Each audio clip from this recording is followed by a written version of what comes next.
Good evening and welcome to the Bennington Select Board Candidates Forum. This forum is being conducted under the auspices of the Bennington Tonite Show on CAT TV. I would like to thank Mike Bethel, the producer of the Bennington Tonite Show, for arranging this forum, and of course CAT TV for providing this forum live to our audience. I'm John Lakakis. I'll be acting as moderator. Joining me is Ms. Jackie Prue.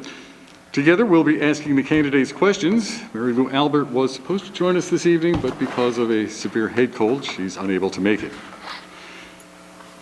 Each candidate will be asked the same question.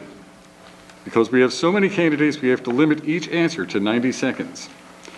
Each candidate will also be allowed 2 minutes to make an introductory statement. If time allows, we will be taking questions from the audience here.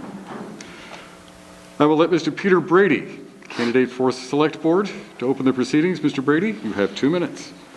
My name is Peter Brady. I grew up here in Bennington. I raised my children here in Bennington. I worked at the Johnson Controls plant until it closed. I've run several businesses around town.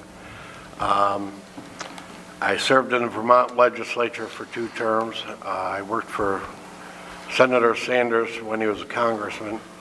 And I've been involved in Bennington politics for quite a while. And I just feel the direction we're going in right now is not working out. I'd like to see some changes in the majority on the board. I'd like to see some changes in some of the things that we're attempting to do right now. 2 things that I've run in the last 2 elections before this. And 2 of the things that I think came out of there that were good were John McFadden getting elected and Justin Corcoran getting reelected. I think the 2 of them question things and are looking to move in a more business-friendly direction. And I'd like to be on the board to help them do that. I'm all set. Mr. Campbell. Thank you very much. My name is Donald Campbell. I live in Bennington and have done so since 2002 when my wife and I moved back from Shelburne, where we were living at the time. I grew up here and am very proud to say that my children live in their great-great-great-grandparents' house. I always love saying that. I would like to thank our moderators tonight, and I'd like to thank CAT TV and the people that put this forum on. It's quite a project getting this many people together all at once and getting all of us to speak. But I think it's probably good for all of us to have a chance to get our words out. One of the things that interests me most is to try to find a way for us to make Bennington everything it can be. So I have these 2 daughters whom I love very much, and in about 10 years they're going to be deciding where they want to live and where they want to be. And my personal aspiration would be to make Bennington a place that they would want to be and that they would want to come to of their own volition. I'm not doing this just for my daughters, I'm doing this for all of our daughters and for all of our sons. I think it's really important that we create a place where the millennials would like to come and would like to stay. So that's the gist of why I'm running for Select Board. Mr. Campbell. Mr. Carroll. Good evening, my name is Jim Carroll. I was born and raised in Bennington. I think 3rd or 4th generation, and serving has always been important to my family. And I want to speak briefly about my brief time on the board so far. And the most important thing, I think, in the 3 years that I've served is doing due diligence, your homework, when it comes to a topic that you want to approach. When it came to the panhandling ordinance, I looked at it very seriously and I stood alone against the Select Board because I thought it just didn't make sense. This came at a time when we had drugs and hookers on the front page of the Bennington Banner, and to date, not one single ticket has been written to a panhandler in Bennington. I've advocated for a livable wage, and while I can't certainly take credit for it having passed in the legislature, I did go and make myself a pain in the butt to our legislatures to make this something that was an important issue, and that's come to be. But I want to speak more to the point about something that has been proposed, and it goes back to the issue of due diligence, and that is the rehabbing of the Putnam Hotel. And Mr. Culkin has done a good job of presenting what is a good idea. However, Mr. Culkin, if you had bothered to walk the 100 yards up to the town office to speak to either our economic developer or the town manager, you would have found out that the Greenberg family is not interested in selling the Greenberg property piecemeal. Furthermore, there have been 3 serious inquiries about redeveloping the Putnam Hotel. And one of the most serious, the developer said that even if you gave me this property, I don't know whether I would take it. It would take me $14 million to redevelop this. Time, Mr. Carroll. Mr. Culkin. Thank you. Thank you, everyone, for being here, and thank you for watching at home. My name is Joey Culkin. I live in Bennington. My footprint goes back about 25 years. I came back 3 years ago to become the manager at Fiddlehead at Four Corners Art Gallery in downtown Bennington. My best friend and his wife own Fiddlehead, and their 3 daughters are my 3 goddaughters. They're 10, 8, and 5, and I love them dearly. I'm running for select board because I love Bennington, and I love Old Bennington, and I love North Bennington. I love the 7th Ward of Bennington. All of Bennington, we have a lot here. We have a lot of pieces of the puzzle. I don't think we have big pieces of the puzzle, though, and I'll get to that in a second. But what we do have in Bennington, and why I love Bennington, is we have a world-class museum. We have world-class art galleries. We have one of the best playhouses in the country with Old Castle. We have our natural history. We have our outdoor recreational opportunities. We have our bookstores, doll houses. We have the best high school wrestling program in the country. We have Quantum Leap students at Mount Anthony who defend the town's honor quite beautifully when the New York Times and Fox News comes and bangs us over the head with a hammer. That said, we also have things that aren't so great. We have Vermont's 3rd highest unemployment rate. We have a stagnant downtown and overall business climate. I think we have an antiquated form of government that doesn't suit our needs to compete in the 21st century, so that Manchester keeps winning, and Brattleboro keeps winning, and St. Albans keeps winning, and Bennington keeps losing. We might have to think about changing our form of government, electing a mayor, holding one person accountable to go out and do our business. And if that person, if man or woman, doesn't do her job, we boot him or her, and we elect someone who will do the job. So I would love to be on the board to help facilitate that change. And I appreciate it, and I'll be here for the next 2 hours to answer more questions. Thank you. Mr. McDonough. John, thank you. I would also like to extend my gratitude to everyone who came out tonight, and to especially those who are sitting here at the table, who have taken the step forward to put themselves up to the voters for a seat on our select board. I'd like to talk a little bit about myself, and maybe, as Joey did, talk about the reasons why I'm doing what I'm doing.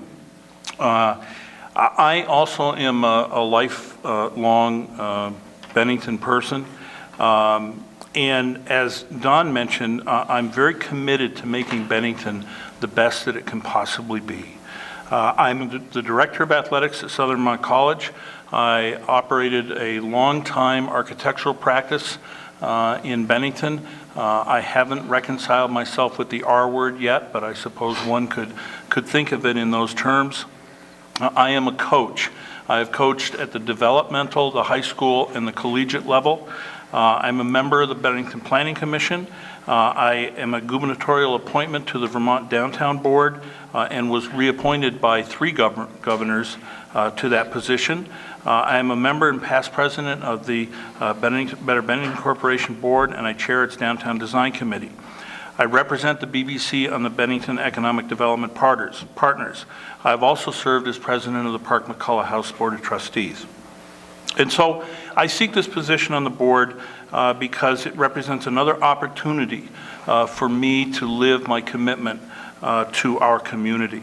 Now, we're going to talk about a great many things tonight, and that's what this is about. It's about the issues that we face as a community, and I think the best way to deal with them is through the dialogue tonight and onward.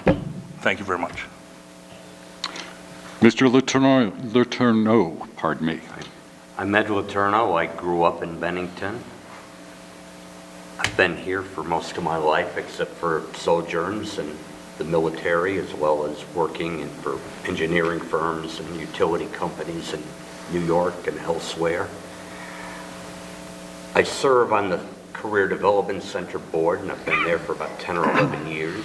I also serve on the Mount Anthony Union High School Board.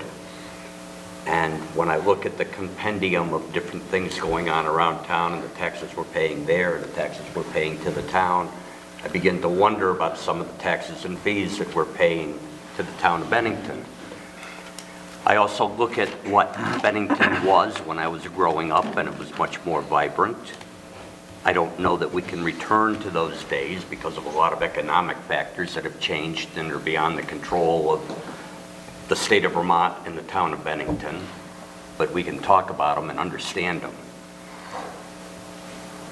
I'm primarily concerned, beyond those issues, about the costs of what it's costing people to live here, and the fact that probably 25% of our population is on a fixed income, and when costs continue to go up every single year, at some point they are going to run out of money and have to leave town or be forced to leave because they can't afford their taxes anymore and they're going to lose their homes.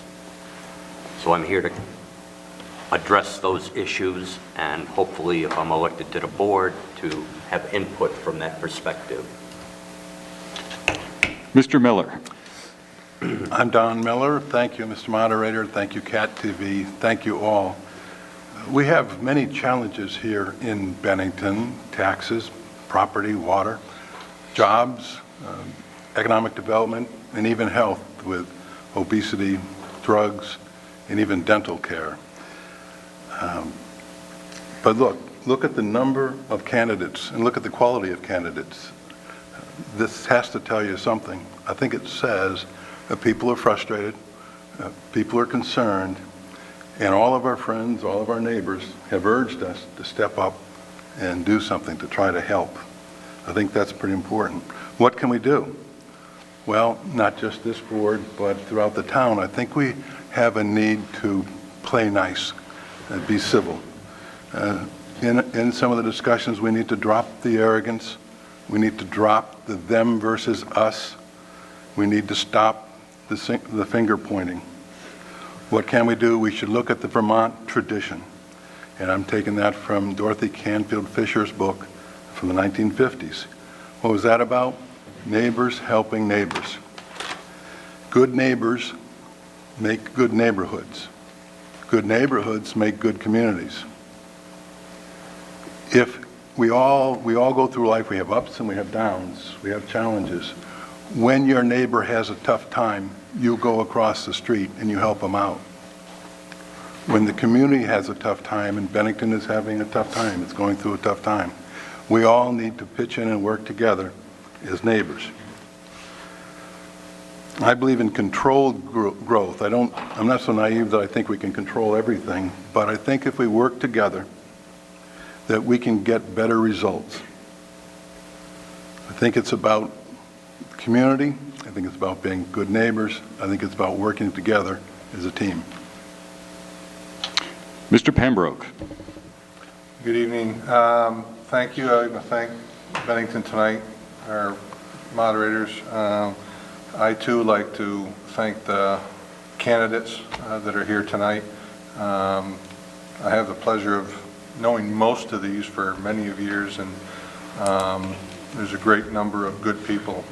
Everyone I know actually that's on this table tonight is a good person and has a lot to give to the community. The reason I'm running is I'm a lifelong resident of Bennington. This community has been very good to me and my family. And I see that there's a need for a different direction.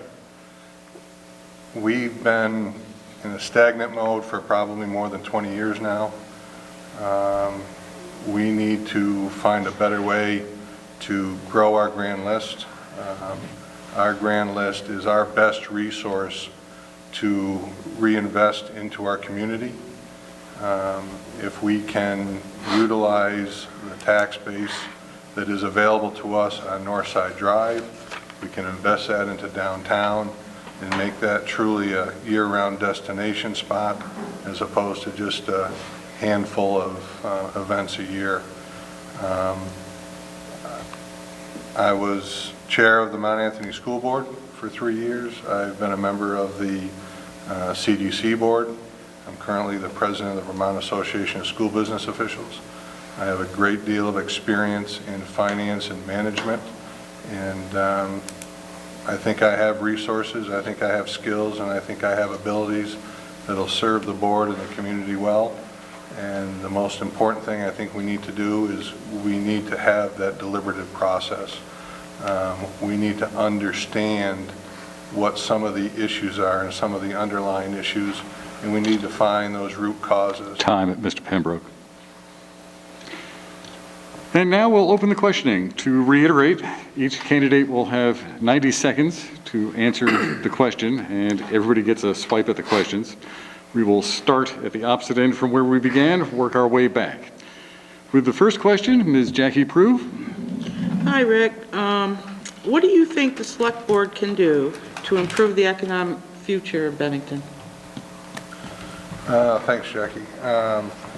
I think the most important thing is to have a town plan that is proactive to encourage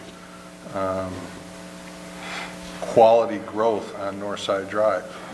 That is the area where we will have a tax base that can help support all the other needs that this community needs to take place. One of the biggest things is Johnson Controls. That has sat vacant now for probably nearly 25 years. I've lost track of time, but Peter can probably tell us better. But to have that sitting there and not generating the tax base we need to help invest into the rest of our community is a shame. And we need a town plan that encourages businesses to come to this community and encourages people to come to this community. A town plan will have an effect on people's desires to move to a community. Mr. Miller, what do you think the Select Board can do to improve the economic future of Bennington? I think it starts with the town plan, and I believe that's being reworked as we're sitting here, and we need to, so it's a good time to do that because we're at a point when we need all the help we can get. But I think you have to then take the plan and then start some dialogues and communications, and there have been communications for many, many years, over and over. I think sometimes we're hearing the same things, but we need to make sure we understand what our strengths are, what our weaknesses, what properties we have available, what are the attributes, each one. I'd see a pretty detailed inventory. I hope somebody already has it. And then, once you figure out what your strengths are and what you have to offer, see if there's do another study to find out if there's anybody who actually is looking for that and start matching them up. So I tend to take my career was in research and analysis, so I would take an analytical approach, but you've got to get beyond that and then actually get your feet on the ground and start visiting and exploring with people in other states, other cities, and go from there. So it's a big question. It's complicated. There's no one answer. I think it takes a lot of different overlapping efforts. Mr. Letourneau, what do you think the Select Board can do to improve the economic future of Bennington? That's an interesting question. The board obviously can control the town plan and change the direction of it. They could also direct people in town hall to make more cold calls, for example, to bring industry in. But beyond that, I think we need to do an analysis of what we want the town to become. Do we want to return to the vibrant days of the 60s, 70s, and 80s? And I don't know that that is possible. Back then, we had factories all over town. Half the kids that were in school in the community went to Catholic schools, and the public wasn't paying for that, so they had more money in their pocket to spend downtown and elsewhere. We had a racetrack that was bringing in hundreds of thousands of dollars from the outside. That's no longer there. There were federal and state revenue sharing grants that were paying for projects. They're not there anymore. We had a middle class that could afford homes, and that's not possible anymore. At one time, we were the third largest town in Vermont. Now we're probably the sixth. Vermont taxes, and we're at that 40 years ago, were 25% of whatever your federal tax was, and the federal taxes went from 10% up to 60%, so there was more money coming into the state coffers. So the question is a lot larger than just what can the select board do when it cut off. Mr. McDonough, what do you think the select board can do to improve the economic future of Bennington? Well, I think as the governing body of the town, the select board is in a position to influence our future. That's the role of the select board. I do not believe that our problems are problems of intent. And I would describe that relative to the town plan. I don't think the town plan, if you look at it closely, expresses any intent of preventing Bennington from growing. Now, we may have differences of opinion about one piece of property or another, but as an overall vision for the community, the town plan supports growth, encourages growth. I think that from a structural standpoint, the select board's role is one of providing support to the professionals which we hire to manage the town and to operate a community development office, and back their efforts and, where necessary, steer their efforts in a way that is not passive. I think we have to be very active with regards to economic development. I think we have to understand, as has been suggested, that there is no magic remedy that can transform the position that we're in, but we have to be willing to be aggressive and perhaps take chances. Thank you. Mr. Culkin? Culkin? Culkin. Culkin, sorry. It's all right. They're called a lot worse. What do you think the select board can do to improve the economic future of Bennington? Well, we can go back, we have the answers. You know, I would like to build consensus on the board and go back to 2000 when the BBC spent a lot of money on something called the 21st Century Initiative.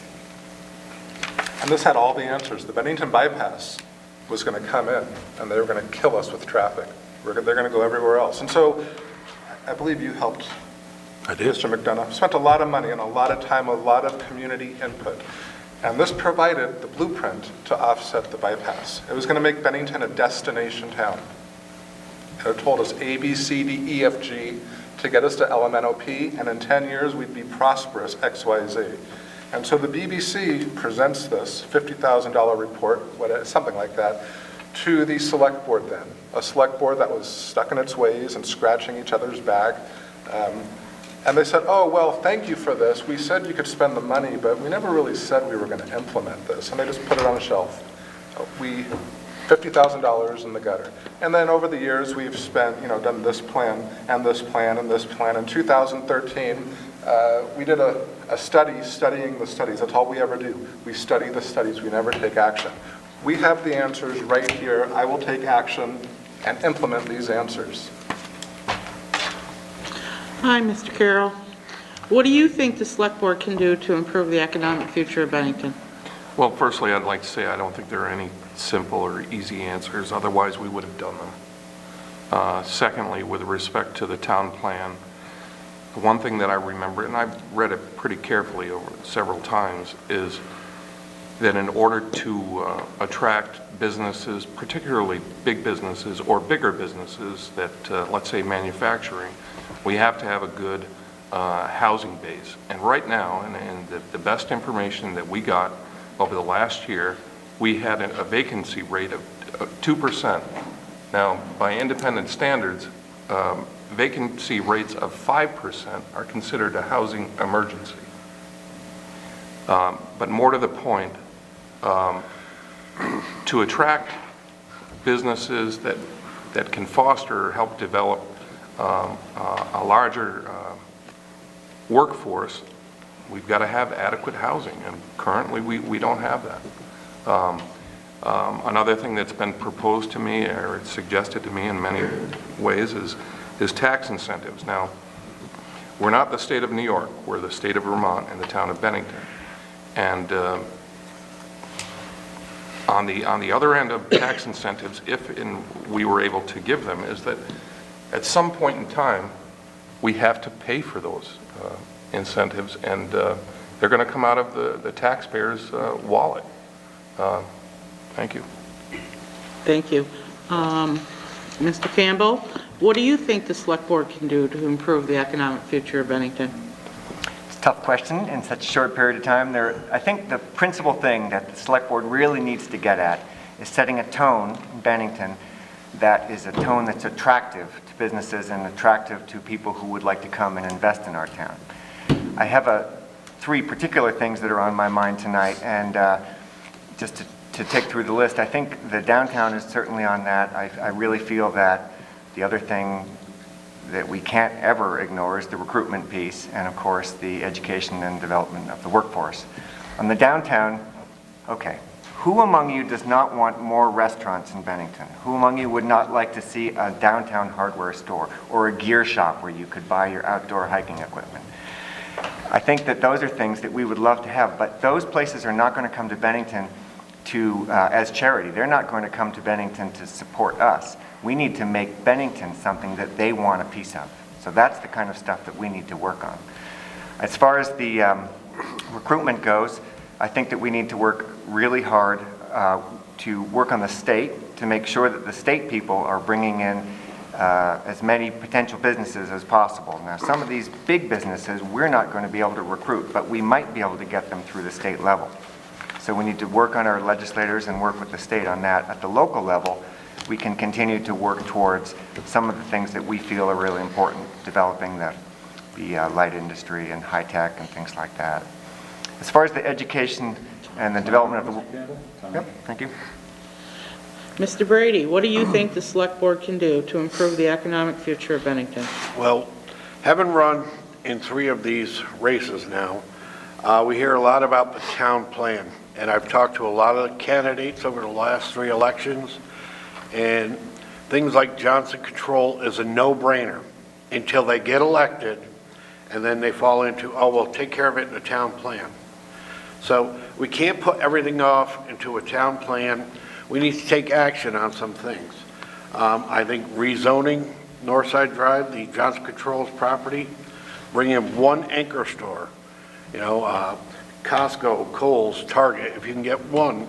There's millions of people in a 50-mile radius. It's a possibility to do. With the Walmart expansion, with them getting through the permit process, we see the Jeep dealership move down there. We see Cumberland Farms buying up land and moving their store over. And I hear there's been quite a bit of interest in other properties. That's with 1 store expanding. If we can get 1 anchor store in there, that's not to say that we don't work on manufacturing. We have a good core of carbon fiber going on right now. I'd like to, I work at Mac Molding in Arlington. They are booming.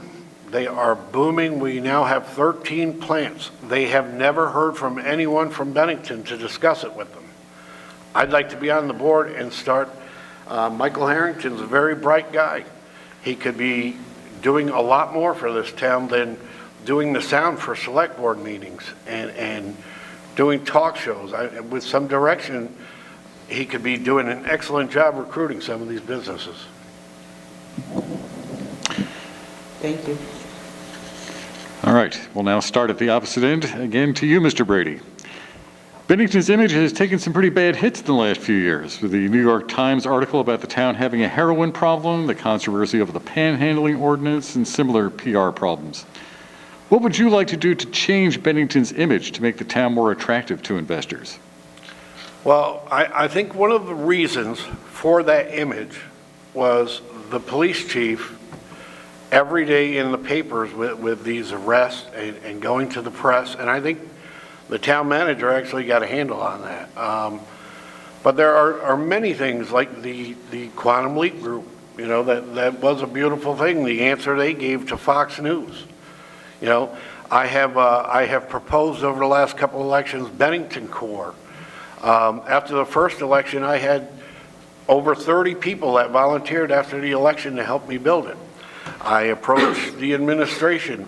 I had 30 people ready to beautify this town, to work on this town, and we got very little help. I mean, I never heard from them again after I talked to them. So there are things we could do, beautifications. There are so many people in this town that want to volunteer to help make this a better place. I think when they approach the select board sometimes, they felt unwelcome. I think that's one of the things that needs to change on the board is the residents' participation. They should feel welcome to the meetings. They should be able to come in and have a conversation without being cut off. Thank you. Mr. Campbell, what would you do to change Bennington's image to make the town more attractive to investors? I think Mr. Brady makes a good point, and I'm sure other people will make it too, but if we want this town to be something that other people like, we have to be the change we want to see. We're going to have to be very careful about not sitting back and waiting for all sorts of positive things to come to us. Now, there has been a lot of positive stuff in the news, and it's been really fun to watch the Blue Bend Diner get a shout out, and the museum, and the medical center, one of the best places to work in the state of Vermont. So a lot of local recognition recently. I think that the heroin article is, it's worth just noting that there were many other communities that felt badly used by that. So the New York Times did a series of articles around. I have a friend who lives in Scituate, Massachusetts, and a very similar article, worse actually, came out, and they spent a lot of time trying to push that back. So we do have a lot of things to work on, but we have to be sure that what we're doing is being the best we can be so that we can push that out. Marketing is not about telling something that's false. We have to have something that's real, and then it'll come to us. Mr. Carroll, what would you do to change Bennington's image to make the town more attractive to investors? Well, this kind of dovetails nicely with the last question, and here's what I would propose. The Greenberg property, which is the Putnam Hotel down to Depot Street, and it's bordered by Franklin Lane. You know, in order to really feel involved, you have to have skin in the game. You have to want to make Bennington better, and I believe that the people of Bennington do want to make Bennington better. And I'm just throwing this out tonight. The price on that property, I believe, for all of that, 7.5 square acres, is $2.8 million. Now, the town could float a bond to buy that property and then sell it off piecemeal. Currently, the Greenbergs are not interested in doing that. But what the people of Bennington should know is that there have been 4 serious inquiries about restarting the Greenbergs hardware store. And the Greenbergs, as far as, and this is information that I've gotten from both the town manager and our economic developer, they're not interested in that. Furthermore, we could rehab, potentially, possibly, the Putnam Hotel, but do it in pieces. So that's one central to the answer to your question centrally is to get people involved, to make sure that there's skin in the game and that their heart is in it and wanting to make things better for Bennington. Thank you. Mr. Culkin, what would you do to change Bennington's image and make it more attractive to investors? Good question. I've been doing it. Bennington is on the January, February cover of Yankee magazine. That's because of me. I'm the manager at Fiddlehead at Four Corners. The editor and a reporter came in last year, one day, and I did my thing. I'm Culk, and I talked about the gallery and Bennington and everything, great wrestling program. And they came back the next day and said, oh, we work at Yankee magazine. This is a quaint town. I'd love to, we'd love to put you guys on the cover. So I promote the town pretty hard. And we continue to do that. We continue to Quantum Leap. Again, a great rebuttal to O'Reilly, and the rap song they did for to rebut the New York Times was great.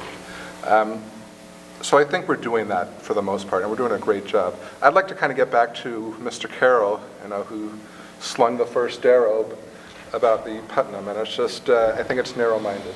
We can do things in piecemeal, and we can try to do this. I want to turn it into a Hilton canopy, and I think it can work. The Hilton canopy is begging towns like Bennington, Vermont, to come to them. I'm just going to read from this quickly.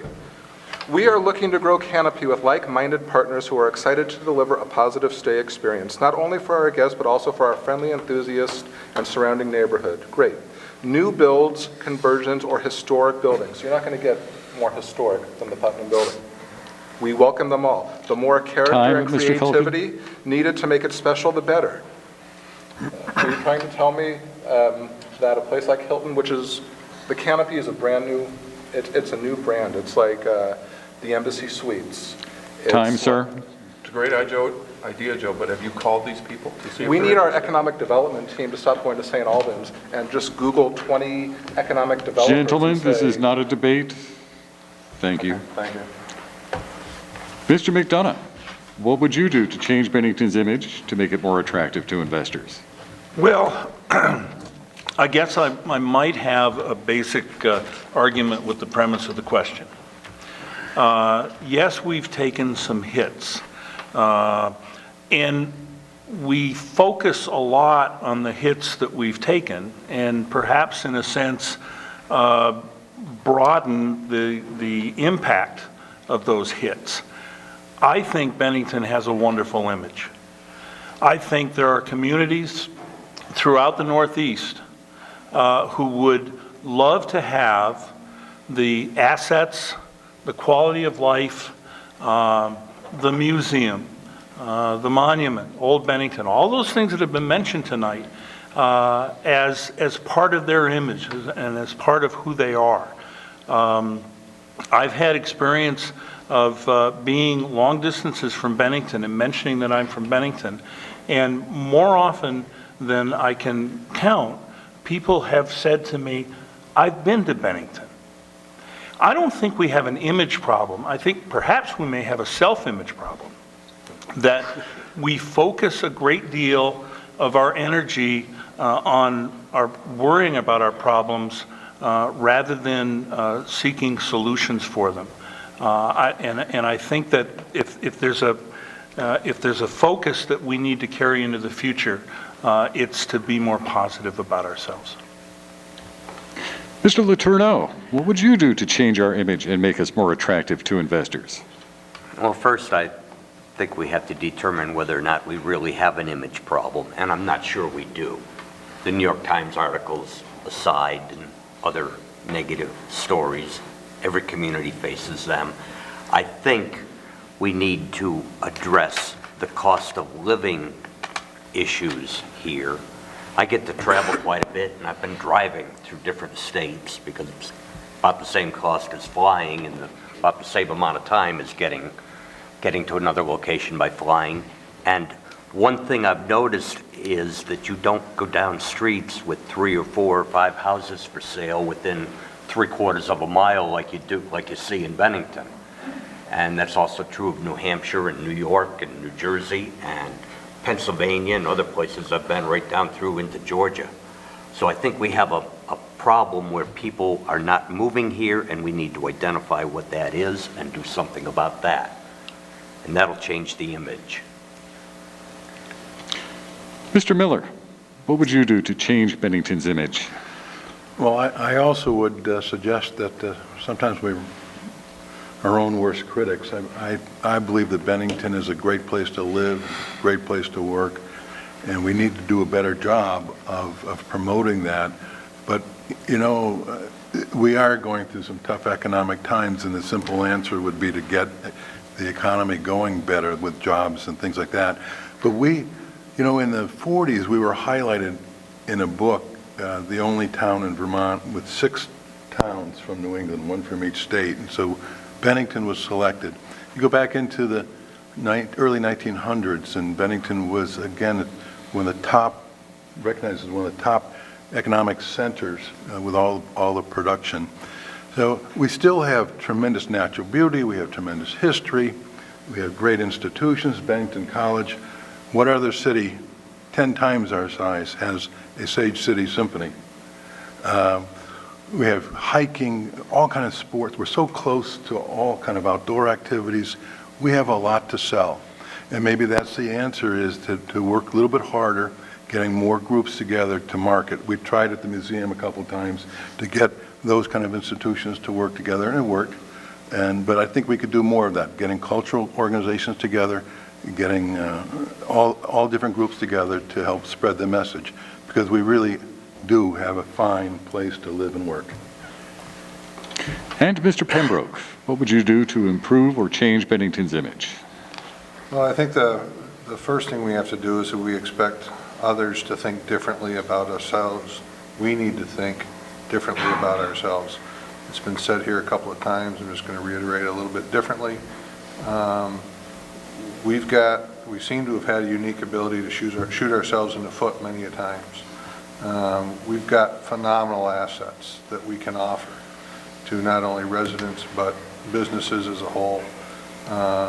You know, we're 3 hours away from Montreal, New York City, Boston. We can be on an airplane in an hour to be anywhere in the world. We've got phenomenal recreational opportunities around this beautiful area. But we seem to dwell on the misfires, and mistakes will be made.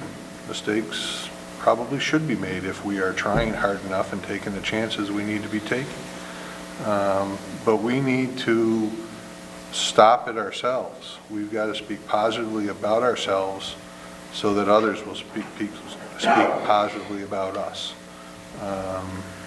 You know, I'm not, to spin for a second, I'm not in favor of going finding a 400 employer manufacturer, because somebody in Tokyo or South Carolina is going to decide when that manufacturer moves out.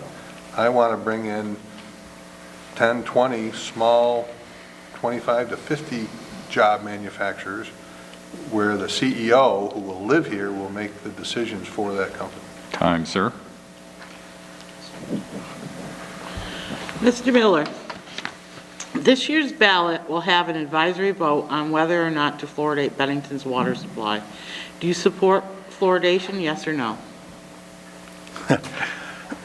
Well, I beg your pardon. I need to take more time. I study issues, and on a tough issue, I'll tend to take all the time I can get. I was really looking forward to the forum last Tuesday. Was it Tuesday or Thursday? And I know that the group put a lot of time and energy, 3 years. I was excited to hear what they were going to say. And I will say I was a little disappointed, because I expected more detail about the problem, the causes of the problem, what kind of solutions might tie up with that. And I didn't hear that. The panel had a lot of people from out of town. I didn't hear a lot from the coalition, I didn't think. That doesn't mean a whole lot, other than the fact that now I'm going to have to do a whole lot more homework myself that I had expected that after 3 years they would have done. And I'm also looking forward to hearing the next forum, and I won't make a decision until after I've heard both sides and done a whole lot more research than what I've heard already. Thank you. Mr. Letourneau, this year's ballot will have an advisory vote on whether or not to fluoridate Bennington's water supply. How do you feel about it? You didn't ask me if it was going to be a yes or no answer. Well, We'll say yes or no. We'll take yes or no. I'll give you both answers. The fact is, I think that I personally want to see a peer-reviewed study that demonstrates that there is a good that comes from it and there is no harm that comes from it. 40 years ago, people could eat peanut butter and jelly sandwiches in schools and you'd get peanuts on an airplane. Today, we have all kinds of people that are allergic to these things, so we need to know that there's no detrimental element to it. Plus, I also think that it should not be voted on by everybody in the community, but only by those on the water system that are going to have to pay for it. Thank you. Mr. McDonough, how do you feel about fluoridating Bennington's water? Yes or no?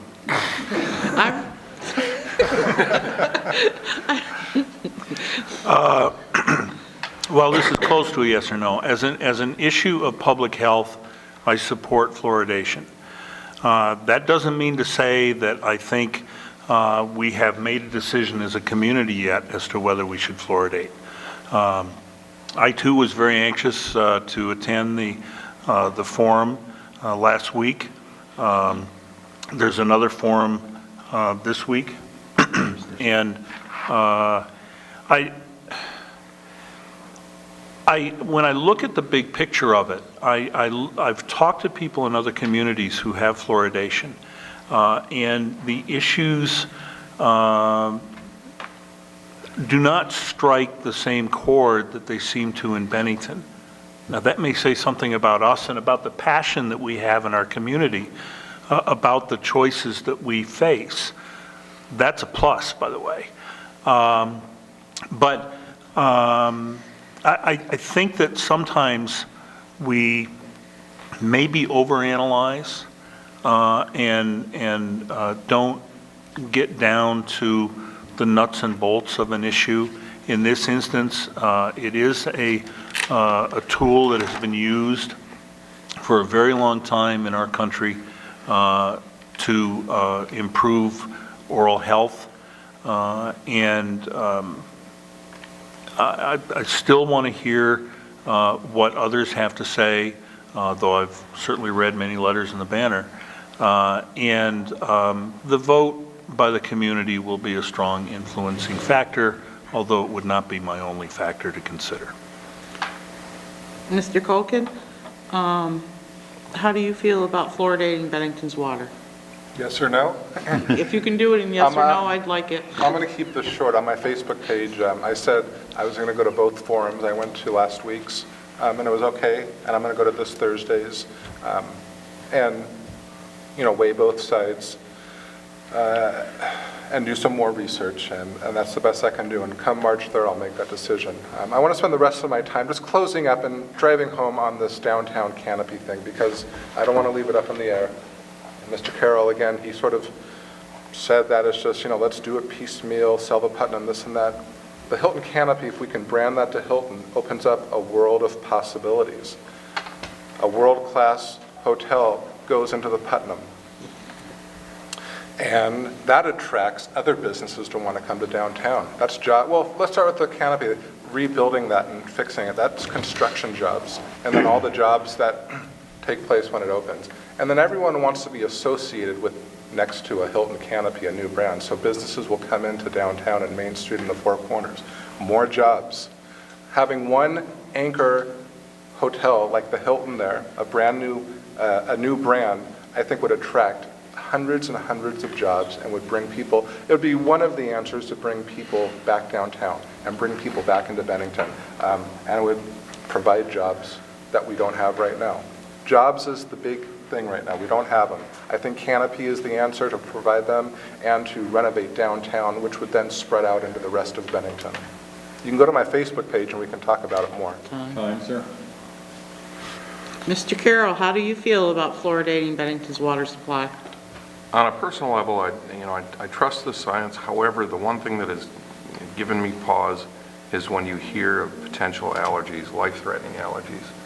That makes me worry, and I haven't heard any convincing evidence that would suggest that it's impossible to be allergic. In addition to that, there was a figure that was quoted the other night that Currently, just at SBMC, we spend $750,000 a year on ER visits for the people of Bennington over dental health issues.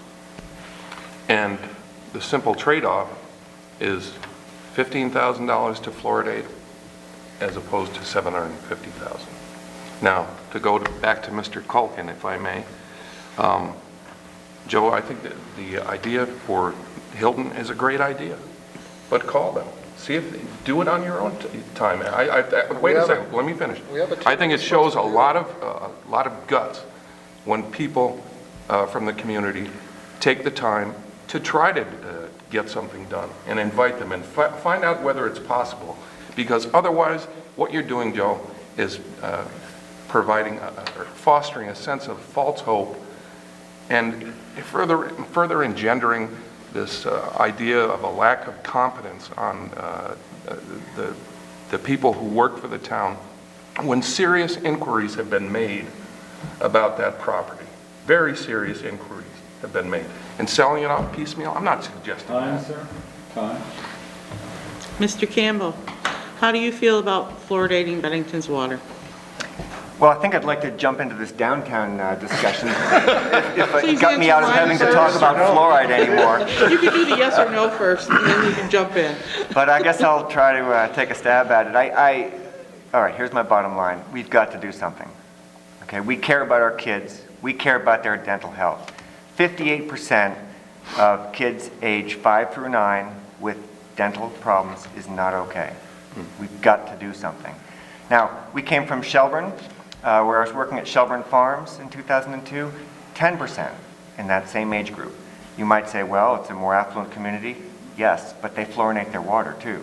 So I don't know what the answers are. I think we have to go to the forums. We're in a difficult situation where we probably all agree that we need to do something about this. We want to improve our children's dental health, and many of us could agree that fluoride will do that.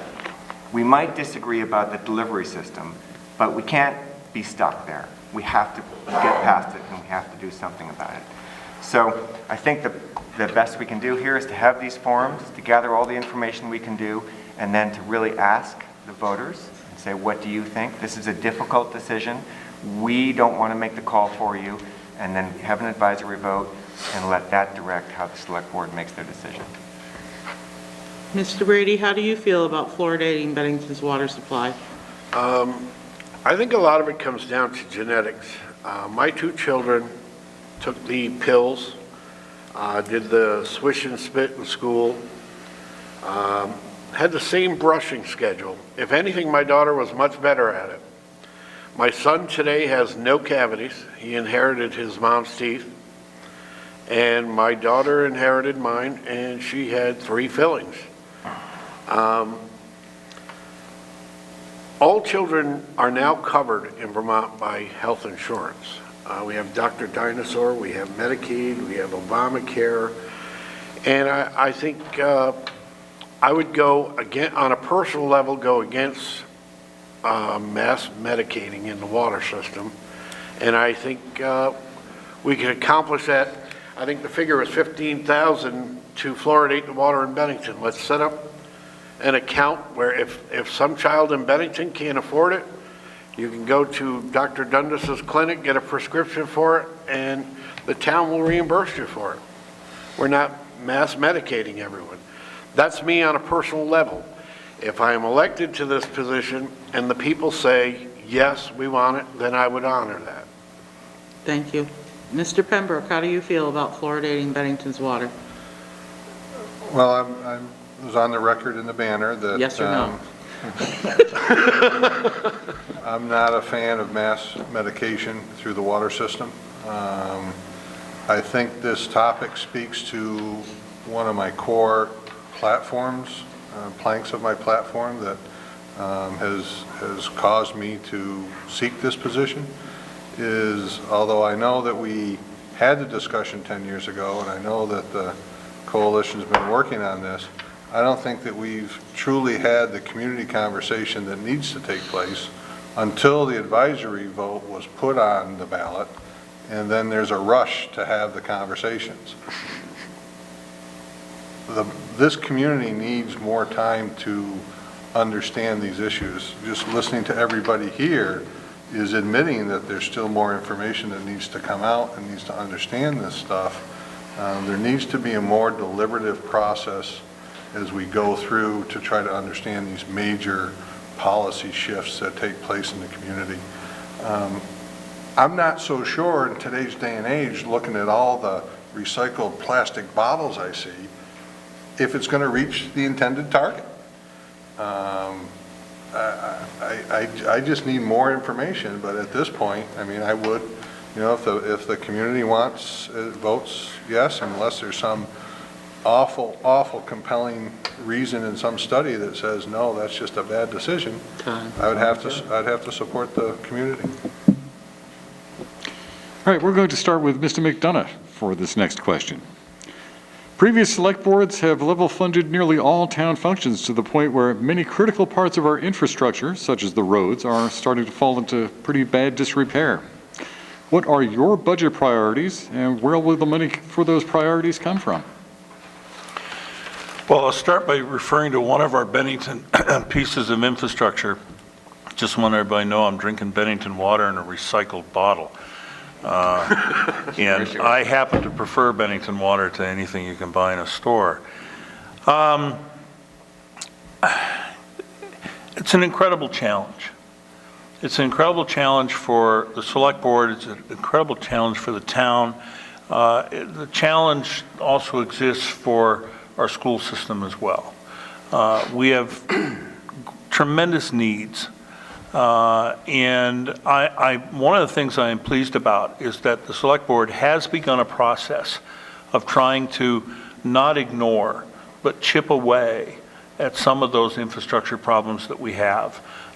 They've attempted on a yearly basis to take a bite out of the problem, whether it be with highways, whether it be with water and sewer. I think that we've seen examples of that during the summer building season throughout the community, where there has been a lot of infrastructure improvement going on. It has to be balanced by all the other needs that we face, and we have to be sensitive to the ability of the community to support those needs. And it brings us back to economic development. It's been said that the grand list is an important tool. Time, sir. And I think we have to find ways to use that tool. Mr. Culkin, what are your budget priorities, and where will the money for those priorities come from? Well, you know, to piggyback off Mr. McDonough, you know, the grand list, you know, we need to grow that to pay for our infrastructure. And it's a big challenge, and it's talked about every year whenever there's another select board to be elected. You know, one of the things that I've noticed walking around town, knocking on doors, talking to folks, I walked down Division Street last week, and there's potholes just up and down the street. And, you know, at the end of the street is a daycare. You know, and it's just that that's how the town, you know, is treating some of its citizens, driving their, you know, little boy, you know, mothers, you know, driving over potholes to drive their kids to daycare. You know, that's one little street. We need to fix our roads. We need to fix some sidewalks, but it costs money. You know, there's no easy answer. We can say, well, we can do this, this, and this, but we have to make tough choices. You know, maybe the town doesn't buy a couple of those, you know, dump trucks this year and puts money into the highway fund. Or, you know, maybe we look at the Morgan Springs water contract, and, you know, that's not bringing in very much money. Maybe we can bottle our own water and make some money and brand Bennington water and use that money to fix our streets and our sidewalks and other things that need fixing. So it's not easy, and they've talked about it for year after year after year. But, you know, I walk down Division Street and I see a homeowner with 10 potholes in front of her house, and I've lived here 10 years. Time, and they'll sir. patch the holes, but they've never come and paved it. Time. We've got an issue in town. We've got to address folks like that on Division Street. Mr. Letourneau. He asked an interesting question. I don't know that Vermont has ever put a lot of money into infrastructure until the Depression and the the programs that were created in the Depression, we had dirt road. Route 7 was a dirt road. As far as potholes go, this is winter in Vermont. You're going to have potholes, and you could patch them every day, and they're going to reappear 2 days after that. As far as the general spending priorities, I think we need to grow the grand list before we have more spending priorities. Thank you, sir. Mr. Carroll, what are your budget priorities and where will the money come from? Well, I got asked this several weeks ago about, there was a similar complaint about the roads and getting them fixed, and it just made me chuckle for a second because I've sat through 3 different budget sessions, and if we were to fix every road in this town in the way that people would like, when people got their tax bills, their heads would explode. The town, to the best of my knowledge and understanding, we do it on a revolving basis. However, if there's a really bad pothole on, you said, where was it, Division Street? Mm-hmm. Yeah. Not just 1, 10. Did you call the town office to let them know about it? When I talked to the owner of the house, she said she has before, and she said they come patch it up, but in her 10 years of living there, they've never once paved the street. We have to stop patching. Gentlemen, I remind you again, this is not a debate. Okay. Something that I've been doing my homework on, and I've spoken about it several times in conversation with the town manager, and Burlington did it, and that is they took advantage of solar and renewable energy. And why can't Bennington do that? And if I'm elected or if I'm not re-elected, it's something that I think Bennington should work at and explore. There's nothing would please me more than to send Green Mountain Power a bill at the end of the month instead of the other way around. Mr. Miller, what are your budget priorities and where will the money for those priorities come from? Where will the money come from? Good question. Traditionally, I believe, we've depended upon the growth of the grand list to finance all problems. And when that levels out, as it has, and you can't get that additional money, then it becomes more important to establish priorities. I think if we were looking at simply the infrastructure, I would look to the town staff for their recommendations, and definitely I think you have to set priorities. I think you have to set priorities all the time. I think you have to set priorities within the infrastructure, and I think you have to look at the other elements of the budget because perhaps some of those items are no longer as affordable either. And then, so your priorities have to go beyond the infrastructure to the other programs, and maybe that's where some of the money gets shifted from. It's not something that's done lightly, and I'm sure that the budget deliberations have been talking about those things, but that would be the approach. I think you always need priorities, but you also have to learn to live with what you've got. Mr. Campbell. Well, I think it's probably worth stepping back. Vermont has a little bit of a spending problem, a little bit north of $100 million spending problem. So we have a big problem up in Montpelier that's getting worked on. Some of this we can't really work on.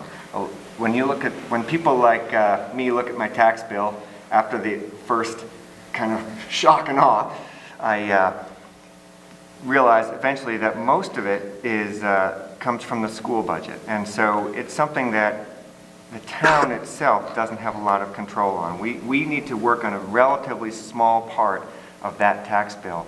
And I think it's probably worth noting that it has been grand list driven, but the good news is that last year our grand list went up by about $16 million. So $16 million is not chump change. It's not the kind of growth that we've seen in the past, but it's the biggest bump that we've seen since the recession started, really, in 2008. So we are beginning to see some fairly serious growth in the grand list, which is great news. But the thing that we have to remember is that really the select board's job is to keep a very sharp pencil at budget time, to really watch the numbers and to hire good people. Now, I don't know who was around during Hurricane Irene, but I thought that the town's response to that was phenomenal. You know, we have exceptional people that work for the town. The highway department do great work. Of course, the fire departments and the rescue squad. Time, sir. Thank you very much. Mr. Pembroke, your budget priorities and where will the money come from? Yeah, first of all, let me thank the highway crew because they've had 2 very challenging winters here, the last couple of winters, to stay on top of it. And it's hard to live in Vermont and not have some crumbling roads. We do need to focus on our infrastructure. I think what we get accomplished every year sometimes amazes me. It comes back to the grand list. And that $16 million that we grew sounds great, but in reality, it's about 1.5%. We need to be growing that grand list between 3 and 6%. There's what I consider to be real growth, which is new construction, Walmart, Cumberland Farms, that'll add real growth to the grand list. But there's also what I call incremental or inflationary growth that is actually an indicator of the desire of people wanting to move to this community. We've had very little inflationary growth of our grand list.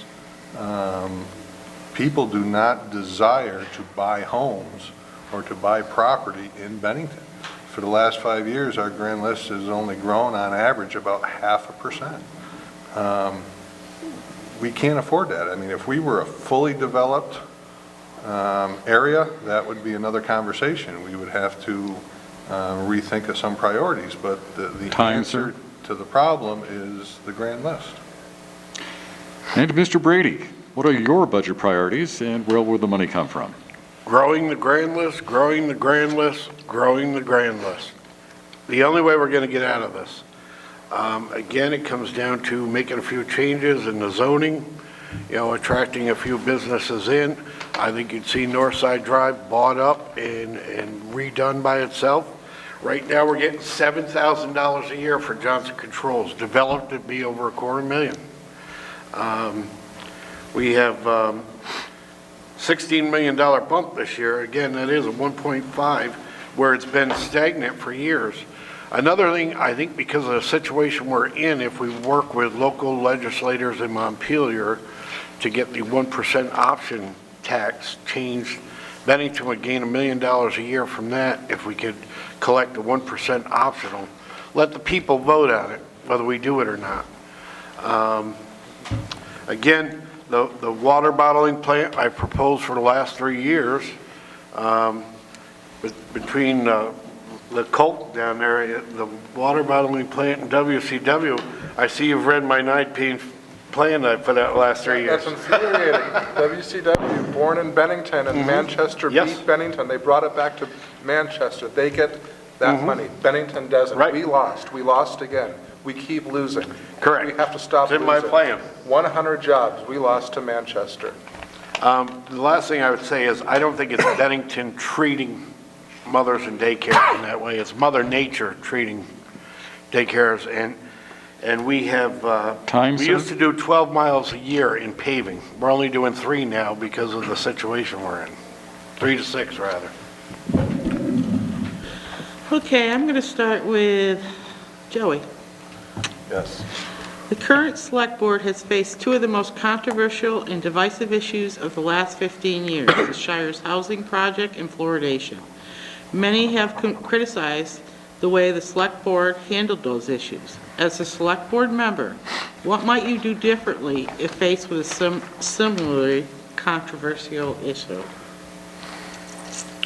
I was a newspaper reporter for almost 25 years, and, our first job is to see both sides of an issue. You have to do, you get issues from this side, you get issues from this side, facts, and you try to see a 360 perspective.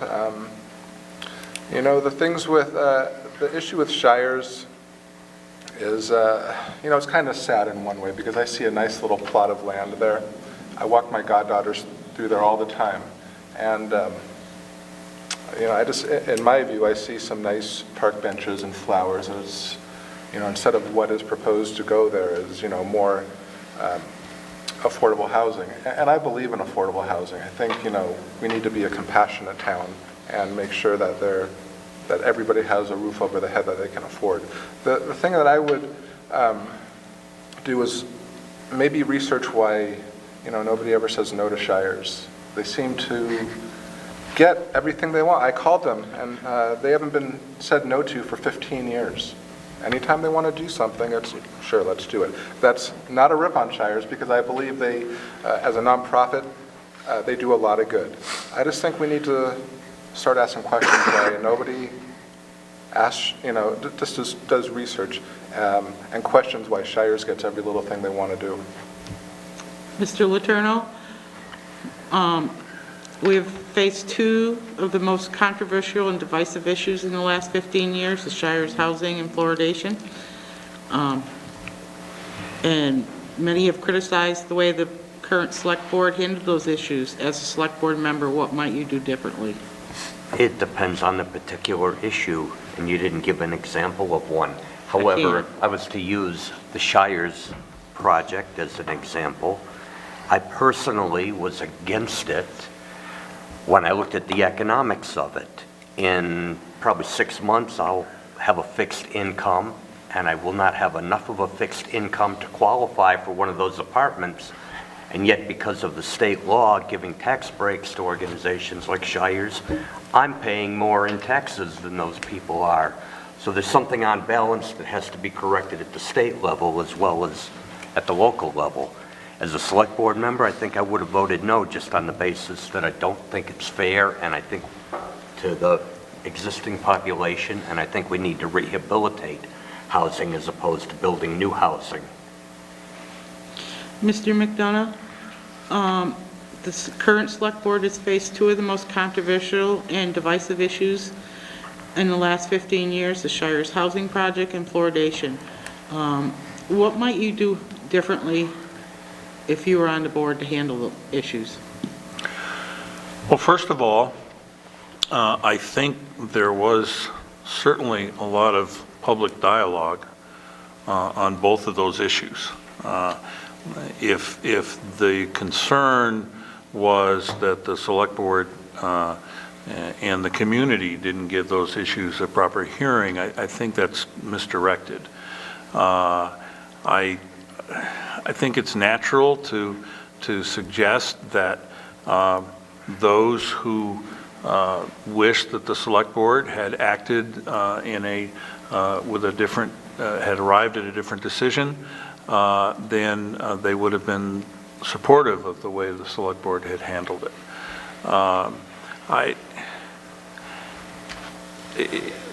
The issue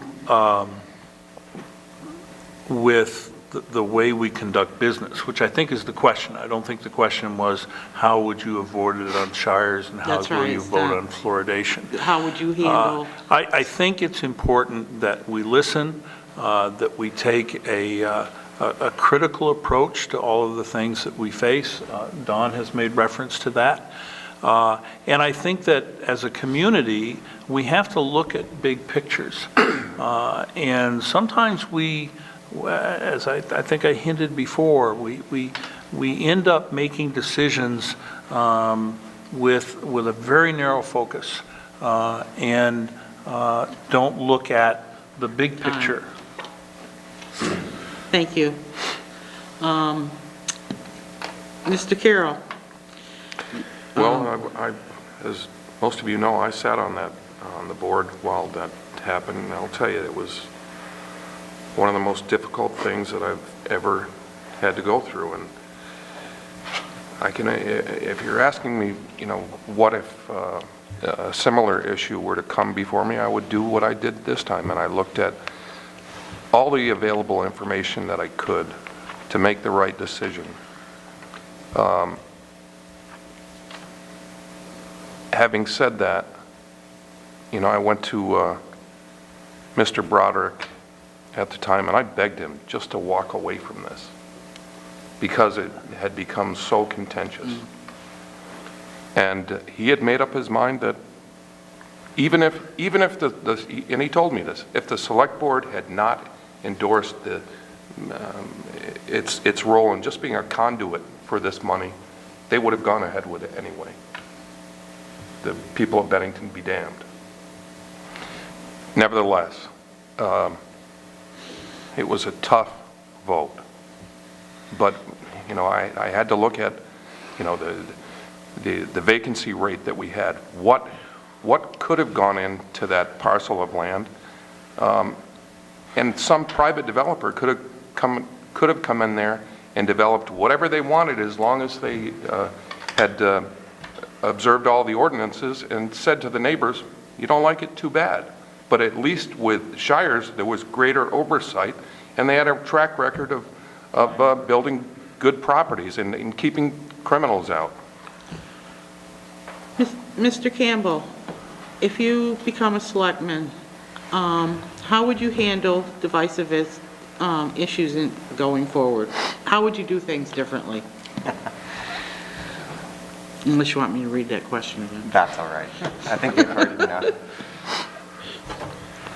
I would say controversy is not a bad thing. I think it's how we handle ourselves in the controversy that matters. So as long as we are fully inclusive, as long as we listen hard, as long as we educate ourselves, make good decisions, I think that's probably the best we can do. I wouldn't want to second guess the decision the board had to make. I think it was very difficult, and I felt that they took quite a long time making it. And I'm going to leave it at that. Thank you.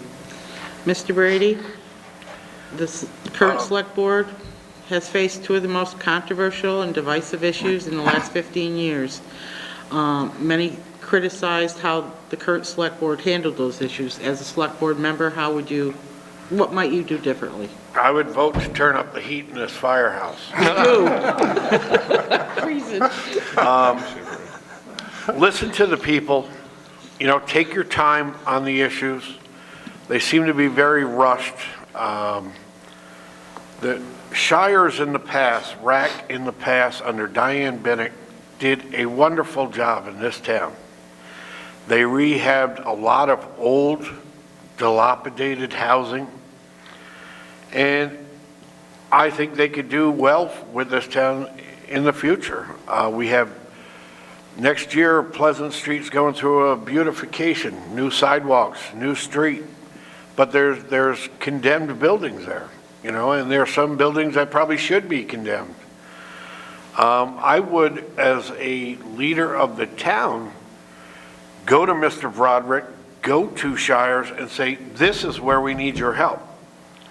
We have construction companies, we have private business. We don't need you buying up our land and putting things in. Let's put your resources here, help us out where we need you. But again, educating yourself and listening to the people, it will, you know, out of how many people voted in the last election? 1,000 people signed a petition asking not to put that there. Give that some credence. Thank you.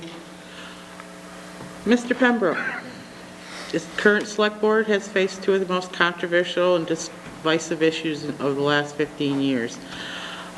Many criticized the way this current select board handled those issues. As a select board member, what might you do differently? Well, I think we've talked about this a couple of times, and you know, it's been said here, you got to slow the process down. You've got to gather the information. You need to take time to deliberate. You need to take time to gather the facts. You need to understand what the true impact of these things are. Surprised no one's taken a shot at me yet for being connected with the school system, but you know, with my connections, there's times where you got to say no to grants.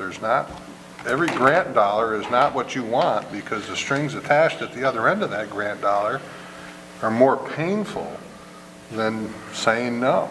And I'm not convinced that the select board truly understands what the impact of that Shires development is.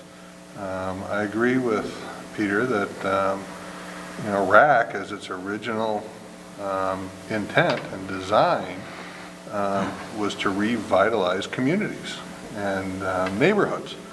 And it wasn't designed for new construction. And if we need to, someone brought up the fact, how do you say no to shires? If we need to look at the town plan to figure out a way to do that, that's what we need to do. I mean, that property on South Street, Silver Street, should be developed by a private developer. Thank you. Mr. Miller, the current select board has faced two of the most controversial and divisive issues of the last 15 years. Many have criticized the way the current select board handled those issues. As a select board member, what might you do differently? I would agree with Rick Pembroke. And I wouldn't. Now you're in trouble. 30 years ago, I was on a select board, and one of the rules that we had, or for myself, my planning, was try to anticipate problems 6 months ahead of time. And Rick's mentioned before about time, not taking enough time. I think on this project, they may have taken quite a bit of time, false starts and whatever, but that's not the same as thinking ahead 6 months. Secondly, on the research, I was surprised. The only issue before the select board this time was the grant, really. The DRB handles the subdivision itself.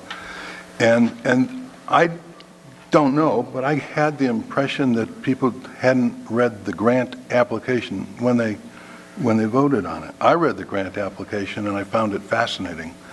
And I was surprised that certain issues hadn't been brought up. I note, though, that on February 9th, this last select board meeting, when Shires came back with another grant application, there were a lot more questions about the grant application. So I think that's a big improvement.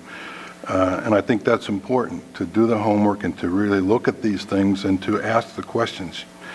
On a bigger picture, I like what I think Mike said about stepping back and taking a look at the bigger picture. Even though the select board only was looking at the grant, they should have looked, I believe, at the bigger picture, the money.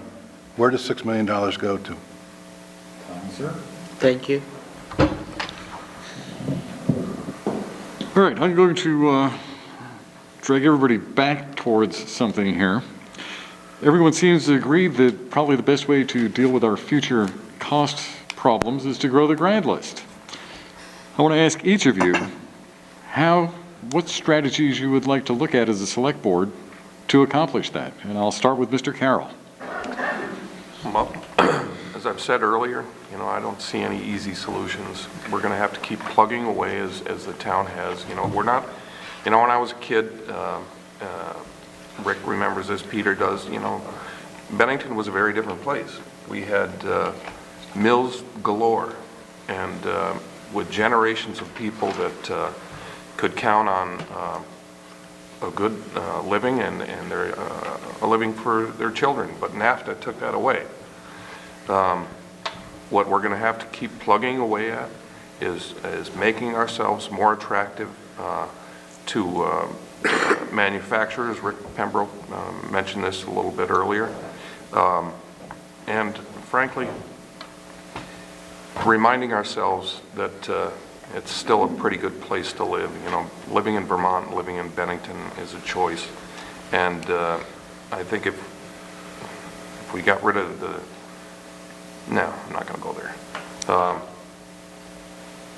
But just keep plugging away at pointing up the quality of life issues that make Bennington a desirable place, and reaching out to industry, which we are doing. I know that for a fact, to convince people that this is a good place with well-educated, well-trained employees that can fit their jobs.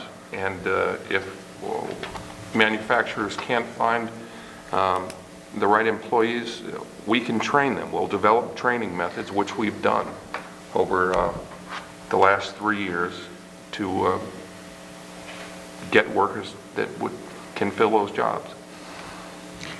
Mr. Campbell, what strategy would you look to grow our grand list?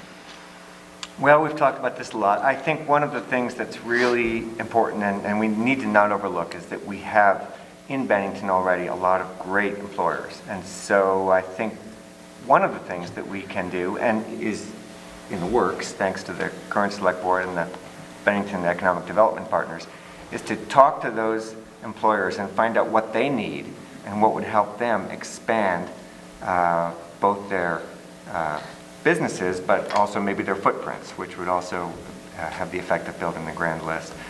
We know that there are a lot of different things that build the grand list, but I think that we're only going to do it, as Mr. Carroll says, if we make Bennington a place that these businesses and industries want to be. So that's the thrust of what I'd like to say. Mr. Brady, what strategies would you look to grow the grand list? Again, I would go back to rezoning Northside Drive, getting that going.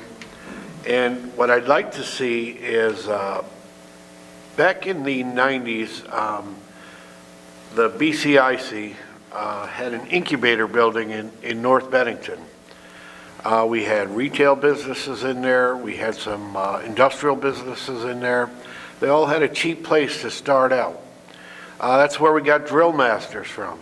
They started in that incubator building. And along with, Rick saying he wants a lot of employers that, employ 25, 50 people, this is a great way to get that started. Invest a little bit in that building and offer people. I know a gentleman that had I'm a musician, a gentleman that had a recording studio in there. Now, before that, everybody traveled to Massachusetts, to New York City, Albany, to record. And we have a multitude of musicians around here, very talented musicians that need to leave the area. A lot of people got their retail starting there. It's a great idea, an incubator where everybody can start out cheaply. And NAFTA and GATT took away more business than anything. The manufacturers left for Asia. We lost a few to NAFTA, but Asia, we're never going to get those back without the United States government, without the Congress standing up and doing something about it. And I don't see that happening. So we need to use our brain and get things going ourselves. Mr. Pembroke, what strategies would you look to expand the grand list? Well, there's many strategies. The one that jumps to mind quickest is to change our image. We need to speak differently about ourselves. We need to market our community. I talked about how you grow a grand list, and a key component of that is desirability to come to this community, whether it's to buy a house in the community or to start a business in the community. We need to create that environment that people want to come here. I'll go back to the Shires for the minute. I don't know the answer to this. I have some suspicions that that project, and of the $5 or $6 or $7 million, depending on whose number you believe, that's going to be built up there, that's going to grow our grand list very little, if any, because it may very well devalue some of the other properties in that neighborhood. Whereby if that same amount of money was developed on Pleasant Street that somebody brought up, that could very well grow our grand list significantly because it would raise the neighborhoods around it. So it's targeting the intent of the dollars, and we need to have a more focused community conversation about who we really are and how well we support ourselves. Now, Mr. about Miller? that school system. Excuse me? Oh, you're taking your shot at me? Yeah. Can I respond to that? I'm not quite sure I heard it. Oh. Mr. Miller, your strategies for growing the grand list. I think I would start if a strategy be a strategy, with asking a lot of questions of the current organizations. We have a BCIC, we have the BCRC, we have an economic development director. They've all been working, they've all been involved with economic development. They know a whole lot more about what they have been doing than I know what they have been doing. I would want to start by finding out what they have been doing. And I would move from there to, probably at the same time, worrying and looking at sustaining what we have, making sure that the employers we have what they need, or if there's anything we can do to help them, what can we do? And then I think you go back to creating a culture, the positive culture, the marketing aspect of promoting what we have. We said, many here have said, it's a wonderful place to live, it's a wonderful place to work. We have tremendous resources. Do we tell the story well enough? You know, maybe this is all a part of a vision, and having somebody out there selling the vision. I think that is part of focusing, not focusing too narrowly, but looking big. And if you look big, then you start filling in the details as you back into it. Mr. Letourneau, your strategies. I don't know that I have a strategy, and I don't believe there's a silver bullet to answer this question. Everybody's talked about growing the grand list, and we all acknowledge that those factories are probably not going to come back, and that's where the grand list came from. I think I would start with trying to find out why people who move to this area, and they may have a job or establish a business in Bennington, but they choose to live in Manchester or Arlington instead of Bennington itself. And there's got to be a reason for that, and we need to explore that and address that particular issue. And I think part of it are the local taxes in Bennington, and also the tax load from the state level as well as the local level. We talk about, for example, in the school system, 20% decrease in enrollment, and that's common across Vermont, but other states are not experiencing that. So we need to understand why people are leaving Vermont or not coming here. And that includes Bennington as well as the rest of the area. Thank you. Mr. McDonough.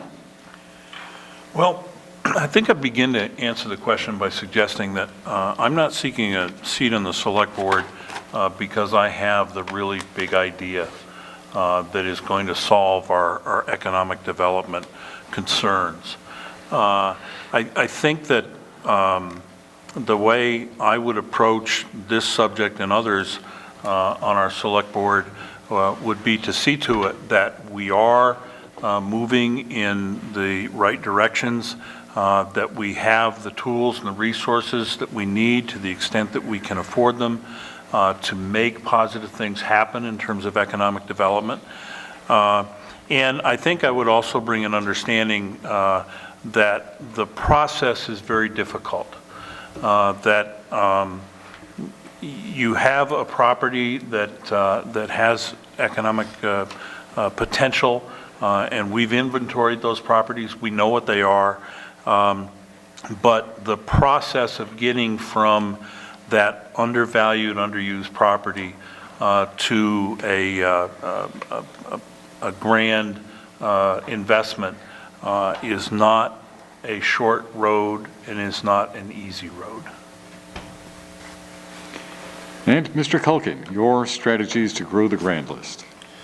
Well, we could, stop Shires from developing us in the wrong direction. At some point, there's going to be a tipping point, and young people and just going to want to stop coming here or even considering us. We need young families. We need our kids who go to college to come back and start their families.